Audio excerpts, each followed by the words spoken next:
Here we have carcinogenesis, a very important topic for you in medicine in general. You understand this chapter in which I will organize your thoughts for you with all the different ways in which through a flow chart. I will show you as to how to particular organ may then develop a cancer. Once you have this understood, then everything else in all the other organ systems in pharmacology will be that much simpler. This fundamental of carcinogenesis, it does not have to be a lethal genetic damage. And by that, I mean that there would be non-lethal issues. Remember that you could have just one mutation taking place and maybe developing cancer. For example, if you have a translocation of 9 to 12, of 9 to 22 developing chronic myelogenesis leukemia, there is one translocation which developed the cancer, and you as a clinician will be taking advantage of that, meaning to say that you are going to use a drug such as imatinib that inhibit the tyrosine kinase and cure your cancer. However, most of your cancers require multifactorial type of mutations, maybe P53, maybe IS, being very common mutations eventually leading into cancer down the line. Now, there are 4 classes of normal regulatory genes that are often damaged and therefore going to developing neoplasia. Growth-promoting oncogenesis. At some point, we will go through what are known as proton oncogenes, which are perfectly normal, responsible for mutation and growth of normal organs within us.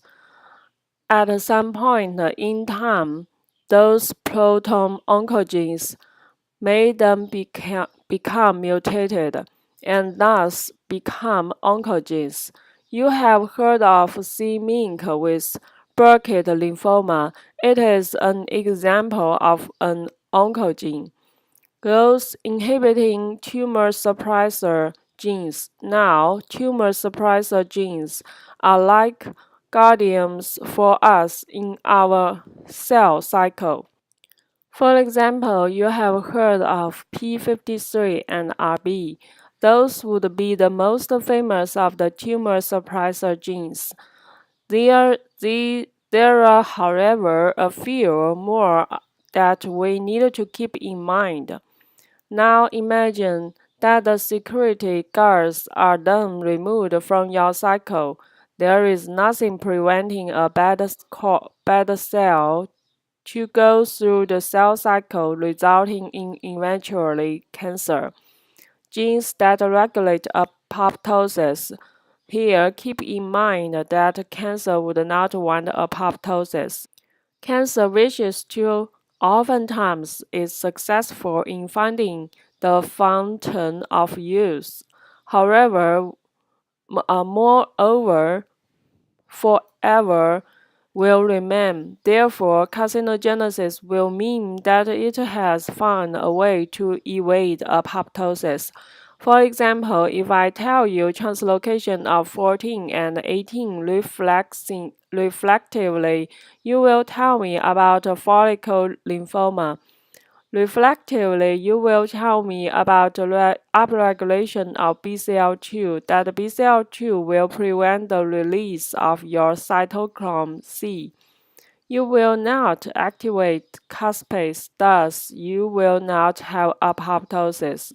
Genes involved in DNA repair, oftentimes you will have DNA repair genes, and at some point we will talk about an example from biochemistry of a pathology called xeroderma pigmentosa, in which there is an exertion repair mutation, resulting in lack of proper repair of the DNA. And if this then continues through the cell cycle, guess what? Will or would perhaps them develop cancer. Most of your cancer, as I said, will be multi-step in process or the evolution of the cancer. Put it that way, and by that I mean once again maybe there is a mutation that initially took place with loss.